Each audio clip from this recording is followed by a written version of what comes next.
Hello everyone, मैं हूँ लक्ष्मी तनवर और आज से हम दोबारा स्टार्ट करेंगे अपनी क्लासेस। पीए फर्स्ट हमारे हो चुके हैं। जिन भी बच्चों ने पीए एग्ज़ाम दिए रिज़ल्ट ठीक रहा था, बहुत अच्छा रिज़ल्ट नहीं रहा था, तो मैं आपसे रिक्वेस्ट कर रही हूँ कि बच्चे स्टडीज़ पर नहीं कंसंट्रेट कर रहे हैं। बेटा स्कूल्स तो ओपन हो नहीं रहे हैं।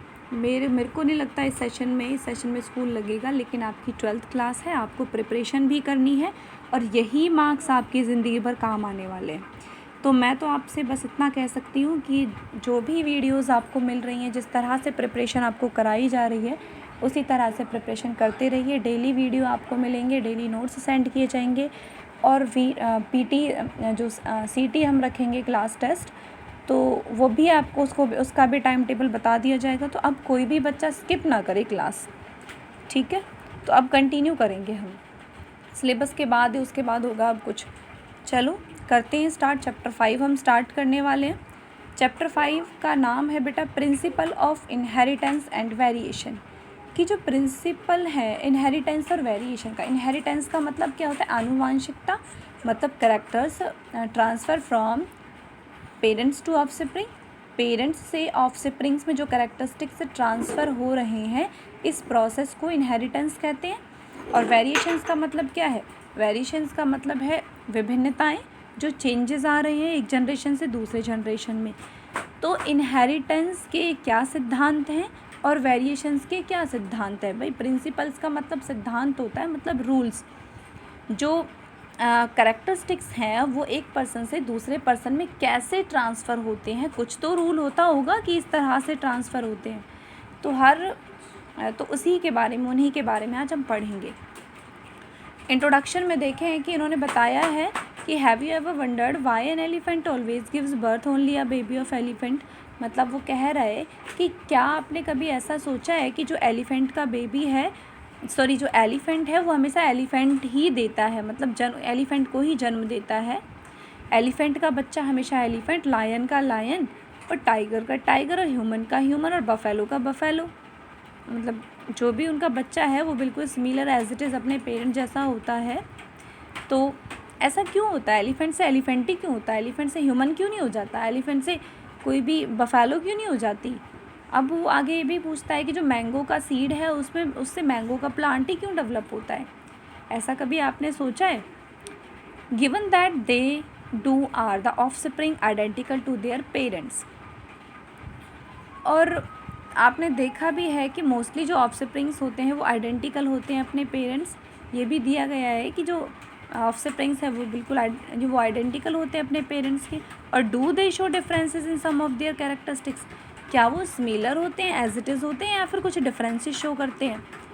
Have you ever wondered why siblings, मतलब सिबलिंग्स का मतलब क्या है यहाँ पर? Twins sometimes look so similar to each other और sometimes ever even so different. कई बार ऐसा होता है कि जो ट्विंस होते हैं वो बिल्कुल एक जैसे दिखते हैं, और कई बार ऐसा भी होता है कि बिल्कुल डिफरेंट होते हैं। लड़का लड़का भी होता है, फिर भी वो एक दूसरे से अलग अलग होता है। लड़का लड़की भी हो जाते हैं। अगर दो ऐसा भी होता है कि बिल्कुल ट्विंस होते हैं, वो बिल्कुल एक जैसे दिखाई देते हैं दोनों। तो इनका आंसर क्या है? तो एक बार इसके बारे में मैं डिस्कस करती हूँ कि बेटा जो सिबलिंग्स होते हैं, मतलब जो जुड़वा बच्चे होते हैं, एक जैसे कौन से दिखाई देते हैं? जो when one zygote divided into two cells and further it will be developed into the offsprings, that siblings will be similar। मतलब एक zygote है और एक ही ज़ाइगोट दो में डिवाइड होने के बाद अगर इम्प्लांट हो जाता है, ब्लास्टोसिस्ट की फॉर्मेशन कर लेता है और एक नए बेबी में डेवलप हो जाते हैं, जिससे एक ज़ाइगोट जिससे दो बेबी फॉर्म हो जाए। कहने का मतलब है कि एक ओवम है, अगर उसको दो स्पर्म फर्टिलाइज़ कर देते हैं एक ही साथ में तो भी ऐसा हो जाता है। और कई बार ऐसा भी होता है कि एक ही ज़ाइगोट है, एक ही ओवम है और एक ही ओवम को एक ही स्पर्म ने फर्टिलाइज़ किया, तो फर्टिलाइज़ करने के बाद वो डिवाइड कर जाता है और डिवाइड करने के बाद वो बिल्कुल एक ही सैक में, एक ही प्लेसेंटा में दोनों पलते बढ़ते हैं। और इस तरह के जो ट्विंस होते हैं वो बिल्कुल सिमिलर होते हैं। लेकिन वो कौन से ट्विंस होते हैं जो एक दूसरे से डिफरेंट होते हैं? जो अलग अलग प्लेसेंटा में होते हैं। कहने का मतलब है 2 ओवम है, दोनों ओवम को अलग अलग स्पर्म ने फर्टिलाइज़ किया है, तो 2 अलग जाइगोट फॉर्म हुए, 2 अलग प्लेसेंटा फॉर्म हुई, और दोनों ही बेबीज़ के कैरेक्टर्स बिल्कुल सिमिलर डिफरेंट होंगे। वो बेबीज़ गर्ल और बॉय, बॉय और गर्ल, या फिर बॉय बॉय या फिर गर्ल गर्ल भी हो सकते हैं। तो यहाँ तक आपको बात आई समझ में। आगे देखते हैं कि आगे वो कहता है कि inheritance is the process by which characters are passed on the from parents to progeny, कि जो इनहेरिटेंस है वो एक ऐसी प्रोसेस है जिसके द्वारा कैरेक्टर्स एक जनरेशन से दूसरी जनरेशन में ट्रांसफ़र होते हैं। प्रोजेनी का मतलब जनरेशन होता है। It is the basis of heredity, variations is the degree by which progeny differ from their parents. तो वेरिएशंस क्या हैं? वेरिएशंस वो डिग्री है चेंज। देखो हम अपने पेरेंट्स से कि जैसे होते हैं, लेकिन यहाँ पर some degree are changes, some changes यहाँ पर देखने को मिलते हैं। तो वो डिग्री, जिस डिग्री का चेंज आपके अंदर हुआ है उसको वेरिएशन कहेंगे। तो variations are the changes. Humans knew from as early as 8000 and 1000 BC before centuries. BC का मतलब क्या है? Before centuries. 8 था पहले, जो सेंचुरीज से पहले जो सन थे वो हमारे वो उल्टे चलते थे। तो 8000 से 1000 BC के अगर स्टार्टिंग में हम देखें तो human that one of the cause of the variation was hidden in the sexual reproduction. तो ह्यूमन जानता था कि जो वेरिएशन आते हैं, जो चेंजेस आते हैं, इसका जो इसका कारण है वो छुपा हुआ है सेक्सुअल रिप्रोडक्शन में। मतलब जो चेंजेस है वो सेक्सुअल रिप्रोडक्शन में ही आते हैं। They exploited the variations that were naturally present in the wild population of the plants and animals to selectively breed and select for organisms that possess desirable characters। तो वो क्या करते थे? वो इन वेरिएशंस को एक्सप्लॉइट करते थे, एक्सप्लॉइटेशन करते थे, मतलब ओवर यूज़ करते थे इनका पॉपुलेशन में, प्लांट और एनिमल दोनों के, और सेलेक्टिवली ब्रीड्स को ही वो यूज़ करते थे जिनके पास डिज़ायरेबल कैरेक्टर्स होते थे। For example through artificial selection and domestication from the ancestral.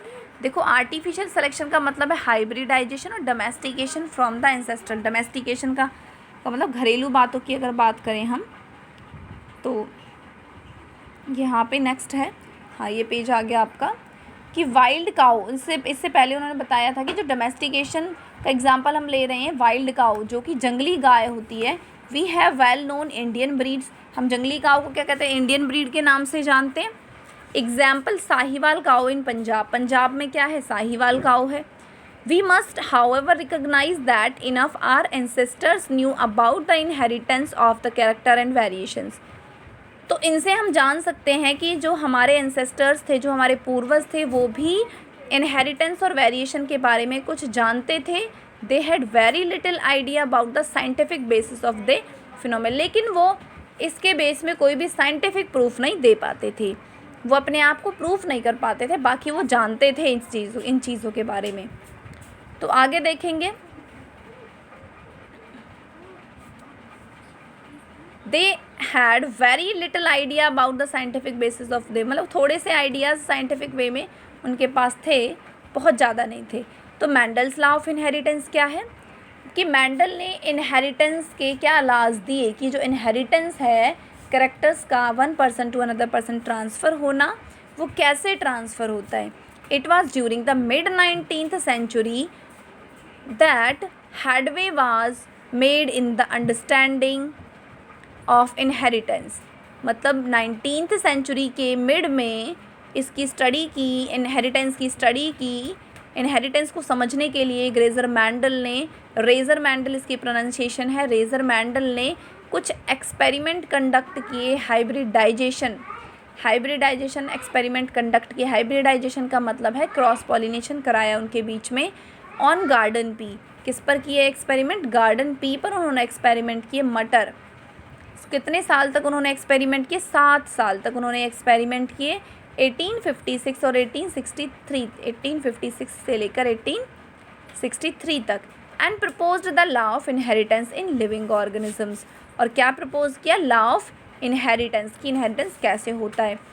During Mendel investigation into inheritance pattern, it was for the first time that statistically analysis and mathematically logic were applied to problem in biology. तो इस biology की problem को investigate करते हुए इन्होंने कुछ mathematical logics का use किया जो आपको आगे बताए जाएंगे और मैं आपको ज़रूर बताऊंगी कि कौन कौन से मैथमेटिकल लॉजिक्स उन्होंने यूज़ किए थे। His experiment has had large sampling size which gave, मतलब जो इसका एक्सपेरिमेंट था वो काफ़ी लंबे समय तक चला और उन्होंने काफ़ी इन्फॉर्मेशन, काफ़ी डेटा कलेक्ट किया इसके बारे में। और मैनी सक्सेसिव जनरेशन्स के बाद, मतलब मल्टीपल प्लांट्स के बीच में इन्होंने हाइब्रिडाइजेशन कराई, टेस्ट प्लांट्स लिए और उसके बाद इन्होंने अपने कुछ इनहेरिटेंस के रूल्स तैयार किए। तो Mendel's investigation character in the garden pea plant that we manifested as two opposite trait, example tall and dwarf. Mendel ने अपनी इन्वेस्टिगेशन में जो पी प्लांट शामिल किए थे वो कैसे थे, अपोजिट ट्रेट वाले थे। ट्रेट का मतलब है करेक्टर, अपोजिट करेक्टर वाले थे, जैसे कि टॉल, ड्वार्फ। तो एक उसने अगर टॉल लिया है तो एक कैसा लिया है, ड्वार्फ प्लांट। अगर एक येलो है तो दूसरा ग्रीन है। The allowed him to set up a basic framework rule governing inheritance which we expanded on by the later scientist to account all the diverse natural observation in the complexity inheritance in them. ये कह रहा है कि जो Mendel था उसने अपने काफ़ी डेटा उसने भी कलेक्ट किया था, लेकिन लेटर साइंटिस्ट बाद में आकर डाइवर्स नेचुरल ऑब्जर्वेशंस, मतलब डिफरेंट नेचुरल ऑब्जर्वेशंस को करके इस थ्योरी को उन्होंने आगे बढ़ाया और कॉम्प्लेक्सिटी इनहेरिटेंस, और उसके बाद इस थ्योरी को एक्सपेंड किया गया। ठीक है, तो आगे देखिए, Mendel conducted such artificial pollination cross pollination experiment using several true breeding pea lines. जो मेंडल है वो मेंडल ने कंडक्ट कराया आर्टिफिशियल पॉलिनेशन और क्रॉस पॉलिनेशन। आर्टिफिशियल और क्रॉस पॉलिनेशन का सेम ही मतलब है। एक्सपेरिमेंट इसने कराया using several true breeding pea plant, और उसमें उसने क्या किया, ट्रू ब्रीडिंग पी प्लांट्स को यूज़ किया। कहने का मतलब है कि इन्होंने क्या कराया, दो प्लांट्स के बीच में क्रॉस पॉलिनेशन कराया। लेकिन क्रॉस पॉलिनेशन के लिए जो प्लांट्स लिए गए थे ना वो ट्रू ब्रीडिंग पी लाइन्स थी, या फिर ट्रू लाइन्स कह सकते हो, प्योर लाइन्स आप कह सकते हो। इसका मतलब क्या है मैं बताती हूँ अभी। एक true breeding line is one that, एक ट्रू ब्रीडिंग लाइन क्या होती है, वो है having undergone continuous self pollination shows the stable trait inheritance and expression for several generations। मतलब एक प्लांट है और उसमें बार बार पॉलिनेशन कराकर उसे अपने ही साथ बार बार पॉलिनेशन कराया और बार बार पॉलिनेशन कराने पर उसका जो करेक्टर है बिल्कुल सेम आ रहा है, एज इट इज़ आ रहा है, किसी भी जनरेशन में वो चेंज नहीं है। तो वो क्या मतलब है उसका, वो प्योर लाइन करेक्टर है। वो करेक्टर जो किसी भी जनरेशन में अलग नहीं हुआ, डिफरेंट नहीं हुआ, वो उसका प्योर लाइन करेक्टर है। तो इस तरह से प्योर लाइन करेक्टर वाले प्लांट्स को क्या लिया उन्होंने, इकट्ठा किया। Mendel selected 14 true breeding pea plant, और उन्होंने इस तरह के कितने ट्रू ब्रीडिंग प्लांट लिए, 14 ट्रू ब्रीडिंग प्लांट उसने लिए, मतलब 14 प्लांट लिए जो हर प्लांट में एक ट्रू ब्रीडिंग करेक्टर था। एक ट्रू ब्रीडिंग करेक्टर का मतलब है कि एक करेक्टर उसमें ऐसा था कि चाहे कितनी भी जनरेशन में वो ट्रांसफर हो जाए वही एज इट इज़ आता था। As pairs which were similar except for one character with contrasting trait, some of contrasting trait का मतलब है बेटा opposite trait. Some of the contrasting trait selected were smooth and wrinkled seed, yellow seed, green seed, inflated constricted green seed, yellow pods, tall and dwarf plant. मतलब figure में दिखाया गया है कि कितने कौन से 7 कैरेक्टरिस्टिक्स उन्होंने लिए थे। तो यहाँ पर देखिए 5.1 फिगर में राउंड और रिंकल्ड डोमिनेंट, यहाँ पे जो 7 कैरेक्टर्स उन्होंने लिए थे वो हैं बेटा, देखो जो कैरेक्टर एक्सप्रेस होते थे, जो डोमिनेंट थे उनका वो अलग दे रखे हैं, जो रिसेसिव थे वो अलग थे। तो डोमिनेंट और रिसेसिव तो मैं आपको बाद में समझाऊंगी, लेकिन फिलहाल आप कैरेक्टर देख लेंगे कौन कौन से। फर्स्ट कैरेक्टर है आपका सीड शेप का, जो आपको नज़र आ रहा है, सीड शेप का फर्स्ट कैरेक्टर है। अभी मैं आपको बताती हूँ कौन सा है। जैसे यहाँ पर दिखाई दे रहा है आपको सीड शेप का उसने फर्स्ट कैरेक्टर लिया, राउंड और रिंकल्ड। और शेप कैसी है दोनों की, राउंड और रिंकल्ड। तो एक प्लांट तो उसने ऐसा लिया जिसका सीड कैसा था, राउंड था, और एक लिया उसने रिंकल्ड। दूसरा देखेंगे आप सीड कलर, सीड का जो कलर है वो 2 टाइप का है, येलो और ग्रीन। एक प्लांट तो लिया येलो वाला, एक लिया ग्रीन वाला। दूसरा फ्लावर का कलर लिया, एक का वॉयलेट एक का वाइट। पॉड शेप मतलब जो फली थी, पॉड उसे बोला है।